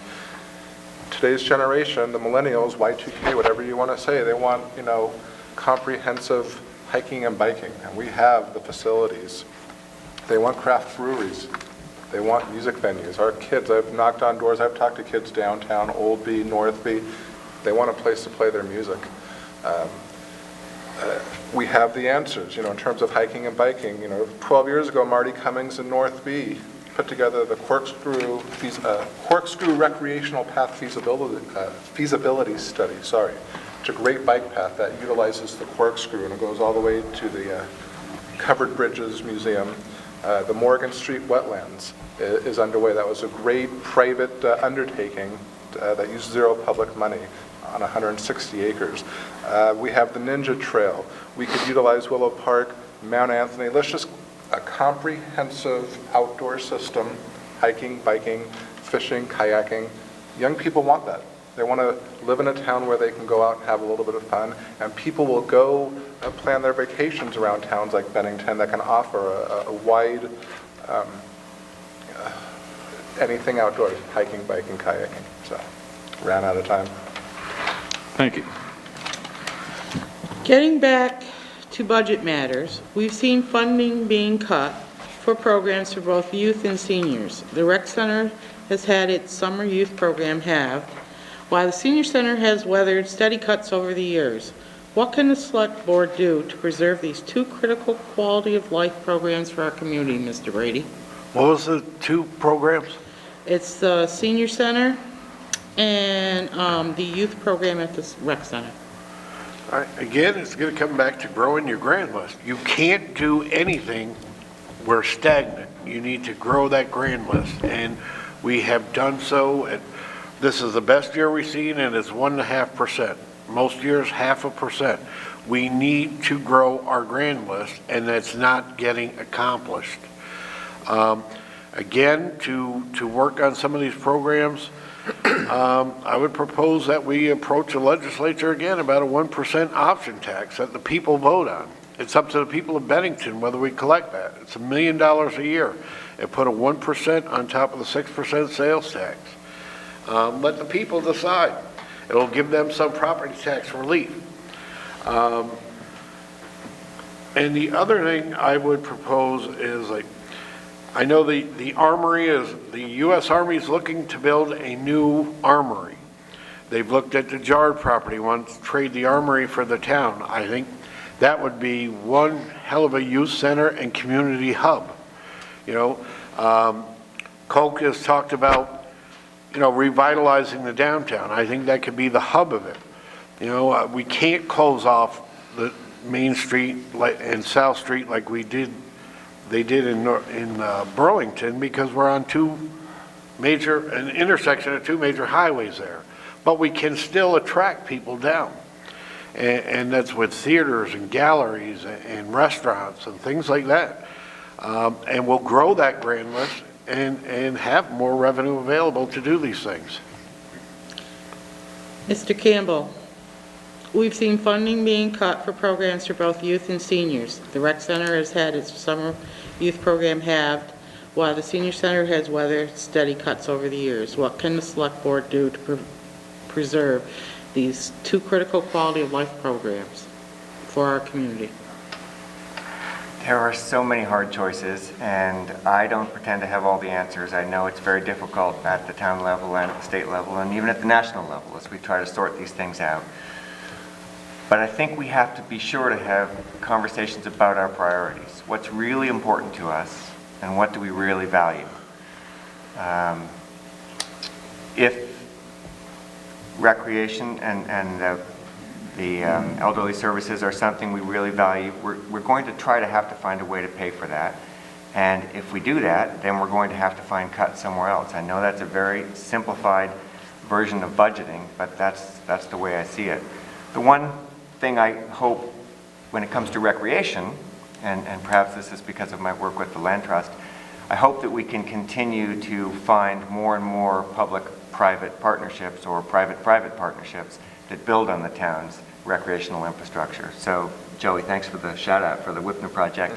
The project up on Morgan Street Wetland is a great example of a situation where the town's going to end up with a very nice park and natural area, and it's not going to cost the town anything to get it. So hopefully we can find more and more opportunities like that that will get people outside and will expand our outdoor opportunities without actually having to have it cost the town very much. Mr. Carroll? Again, you know, having sat on the board for the last 3 years and been there at budget time on those frosty January and February, or January mornings. You know, we really have done our best to keep it either level funded or a very small increase on different things. But I'll go back to an idea that I proposed, well, going on 2 years now, and I'm still trying to work it out, and that is using Bennington's renewable resources. That is, you know, in the grand scheme of things, hydroelectric. When I was a kid, my father told me that we had hydroelectric all over Bennington. And why can't we do that now? Why not solar energy? And my focus, any future renewable resources that we take advantage of goes directly to lowering property taxes, which would give us a little room to accommodate senior and youth programs.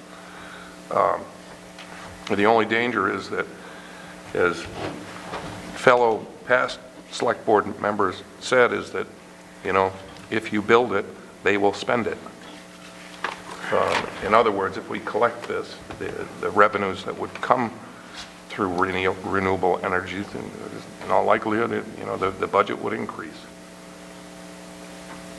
Mr. Colgan? I'd like to, you know, in terms of the hydroelectric, you know, give a big shout out to Bill Scully. He owns Pangea. He has his hand in many things, but, you know, he bought the dam. He's turning water into fire electricity. So we're actually working on that, which is great. And I think we can, you know, use Bill as a model to continue that on a grander scale. You know, it'd be great to also, you know, Mr. Brady, I love the Armory idea. You know, it has a bowling alley and a full-length basketball court. The Armory wants to build, you know, they want new land or a new building. Let's just, as a town, figure this out and work with the Armory and whoever else we have to, so that we can make that deal and give the youth something to do, a bigger building, more elbow room. The rec center's kind of, we may have outgrown the rec center for our kids. The other thing, though, in terms of seniors and youth and being able to give them things to do, I had lunch with Dan Sleeman today, the basketball coach at Mount Anthony, and he has big plans for the old Mount Anthony Middle School, and that would be a great opportunity, not only for, not to buy the middle school, just to buy the gymnasium part. So I know that it's already owned, but he has an idea for just the gymnasium part, so excuse my misspeaking there. It would be great. The idea for the kids is great, and I think we'd also be able to utilize that gymnasium for our elderly, for different programs. Mr. McDonough? Going back to the question, I think I'd like to turn it into a positive. I think we're very fortunate to have a very vital senior center and an active recreation facility. The question was about hard choices, I think, and I think that on balance, we have to try to see to it that we have these kinds of resources within our community and make some hard choices sometimes when we see that perhaps a particular program might not be as cost effective as another program. So I think that relative to the institutions that we have in the community, we have to constantly balance how well they're reaching out to the community's needs. I think it's also important to note that as we've heard about ideas tonight, I don't think there have been, I don't mean this critically, but the ideas that we've heard tonight are ideas that have been in the hopper, have been under consideration, have been talked about, and have been sought. As a select board member, I would just certainly like to continue to pursue all these good ideas that we have available to us. Mr. Letourneau, what can the select board do to preserve the two critical quality of life programs at our rec center and our senior center? Well, I'm going to take a different approach and assume that we don't have new money, and we're not going to have new money for the foreseeable future to keep supporting them. And with that in mind, you have to look at how do you make the programs more efficient, or make all programs more efficient so that you can shift where some of the spending is. Major companies for the last 20 or 30 years have gone through exercises where they simply eliminated 20% of their employees and then sat everybody else down and said, okay, here's the task. How do we do it more efficiently and do it with only the people that are on the job now? And I think we need the same thing in government. Okay. Mr. Miller, we've seen funding being cut for programs for both youth and seniors. The rec center had its summer youth program halved, while the senior center has weathered steady cuts over the years. What can the select board do to preserve these two critical quality of life programs for our community? Well, again, I like what Ed said. I think you're assuming that the grant list isn't growing, therefore you've got to do something, and it's a trade-off. As I said earlier, you've got to make priorities. We talked about infrastructure priorities, and then I mentioned other program priorities. Well, these fit in there. I think I would start by checking with the youth program and the seniors to find out the participants, what they're interested in, what they like about the programs that they have, what they would change, and start there. I think that's called being culturally competent. And then work out from there.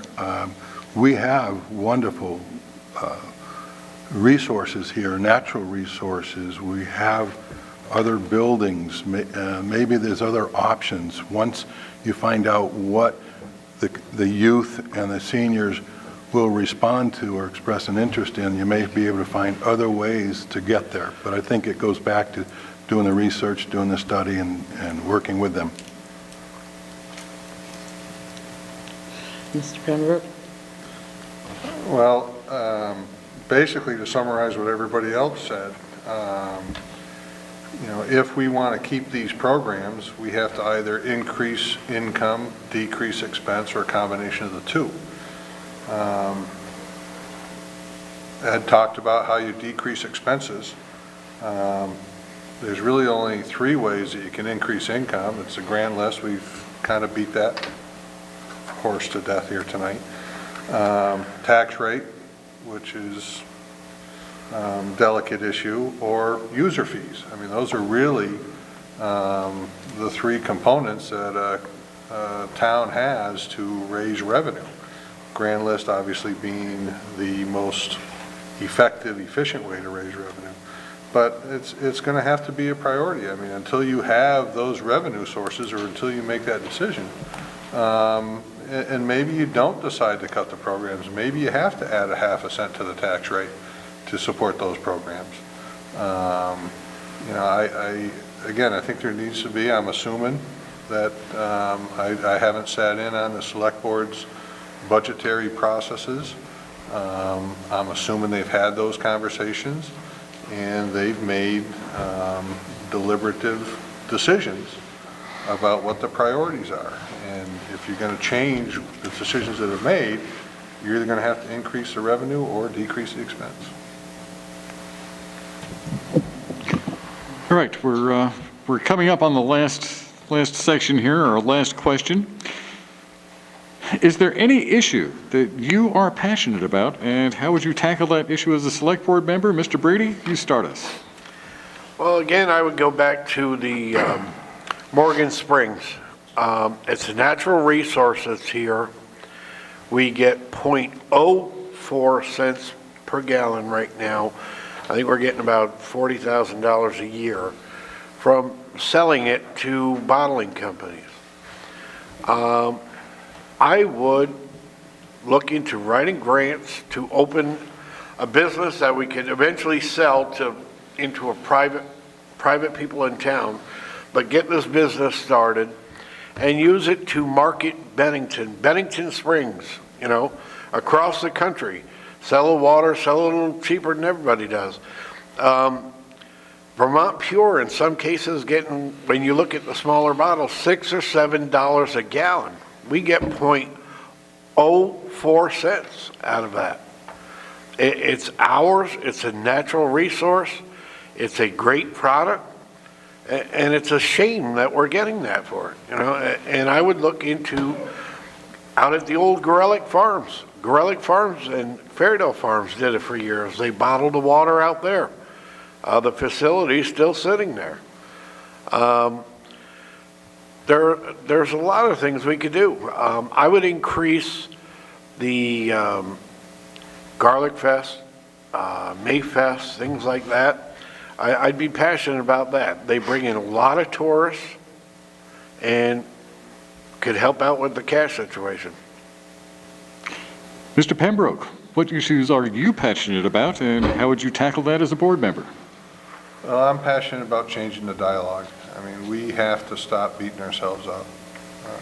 We have, like I said before, phenomenal assets. We have a lot to offer, and the negativity in the community is discouraging. The lack of ability to have a conversation.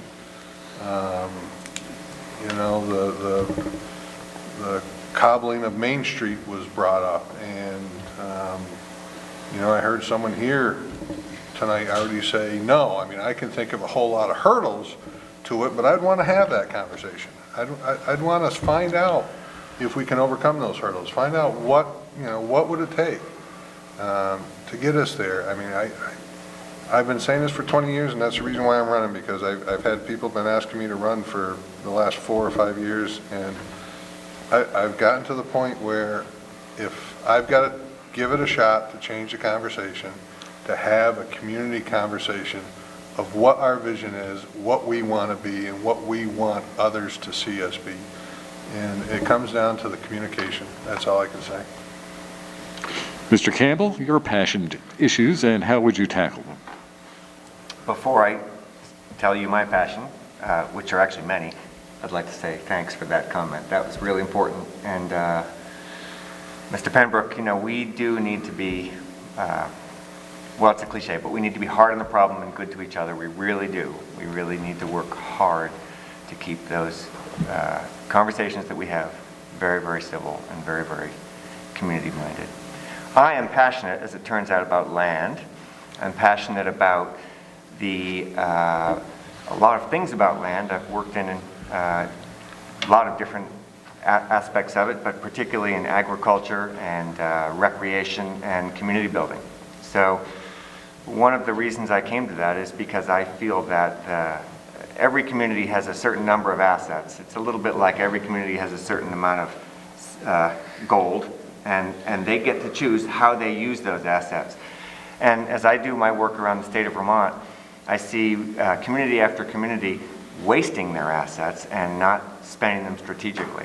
So I think we need to be very, very careful about how we take the remaining resources that we have, both in open land and in historic, already developed resources, and that we use them to our best advantage. I would say that an interest in land follows closely with a passion for the future, you know, making sure that we have what we need in the future. And Time, sir. Thank you. Mr. Carroll, your passion. Well, Rick Pembroke, you stole a little bit of my thunder. Spent too much time together as a youth. In the 8 years that I've had my food cart, and let me go back just a little bit further. You know, I was born and raised here. I lived in New York City for 20 years, and Bennington never, ever left me, ever. And I decided to come back home for a variety of reasons. But I went into business for myself, and in the 8 years that I've had my cart, month in, month out, year in, year out, people from all over the world have come to Bennington, and they've always said what I have always known, and I think everybody here at this board and in this room knows, this is a great place. It's a great place. But there is a streak, a broad streak that runs down the middle of this town in many respects, and there's a chip on our shoulders, and thinking that the grass is always greener across the state or town line. We've got to celebrate the things that make us who we are and what we are. and celebrate them and remember them. And remember that we're only as good as we want to believe we are. And I believe that we are a great place. Mr. Miller, your passions. Well, my passion would be history. I think back when, when this town was settled and how it's grown and all the tremendous historic significance. A lot of innovation from the very beginning when the state, when the town was founded and the state shortly thereafter. I like what Rick said. I think we need to work on our communication. I think it's marketing, but it's also trying to avoid the polarization. I think for me, it starts with listening. I like to know what other people think, and I'm appalled to hear the backstabbing and the finger pointing, and I don't think that's constructive. I believe that we have to be building consensus, and we have to be working as a team, and I guess my passion from an organizational viewpoint is to see organizations work better, more cooperative, more collaboratively, and I think that's a huge need that we have is to think further down the road, take the time to talk together and to build the vision and to make it happen, and that takes action. Mr. Culkin, your passion, and how would you implement it as a select board member? My passion is to grow Bennington. My passion is to grow downtown Bennington by bringing in the Hilton Canopy, which will open up a whole new world of business and grand list and young people moving into town. My passion is growing Bennington from within with comprehensive biking and hiking tied into Morgan Street wetlands. My passion is seeing young people and our elderly and our kids downtown and in North Bennington and in Old Bennington, celebrating everything we have. I'd like to see more craft breweries. I'd like to see a music venue. I'd like to see Dan Sleeman's vision for that middle school project he has on tap. That will bring a lot of people and a lot of money into town. I want an economic development team, that's my passion, to go out and fight so Bennington can compete in the 21st century. I want a mayor for Bennington who will make decisions and politic for us and do the best he or she possibly can so that we compete. And if he or she doesn't do the job, we elect in a new mayor. But I think first and foremost, we need a change in our government at the top. And my passion is seeing a mayor in place. Mr. Letourneau, your passion? I suppose I have two. The first thing I'd like to see, and this also applies to school districts statewide, I'd like to see the annual reports done in a different format so that people can understand what money is being taken in and how it's being spent, and you can't do that today in either the town report or the school reports. I suppose my second passion would be to take a serious look at converting the town water system and probably the sewer system into a public utility governed by the Public Service Board that would review what the rates are, what the needs are, and their justification before doubling the cost as we have in the last few years. And Mr. McDonough, your passions and how would you tackle them as a select board member? Well, I'm passionate about a lot of things. I'm passionate about the institutions in our community. I'm passionate about the high school I graduated from. I'm passionate about the institutions of higher education that we have in Bennington. Bennington College, Southern Vermont College, Vermont Tech, the community college, the new Bible College. I'm passionate about our hospital. I'm passionate about the services that we have in this community that provide benefits to our citizens. I'm passionate about our villages. I'm passionate about the way in which Bennington has been developed in terms of open space and core densities. I'm passionate most of all about the people of Bennington.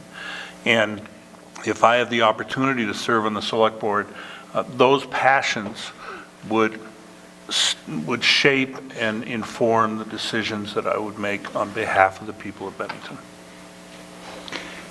And that concludes our candidate forum. Gentlemen, I would like to thank all of you for your participation. I would like to thank the folks at home for tuning in and staying with us through this. I would definitely like to thank Ms. Jackie Prue for her able yet frozen assistance here. And I would like to thank Cat TV and Mike Bethel, producer of the Bennington Tonight Show. I'm John Lakakis. Thanks for tuning in. Thank you.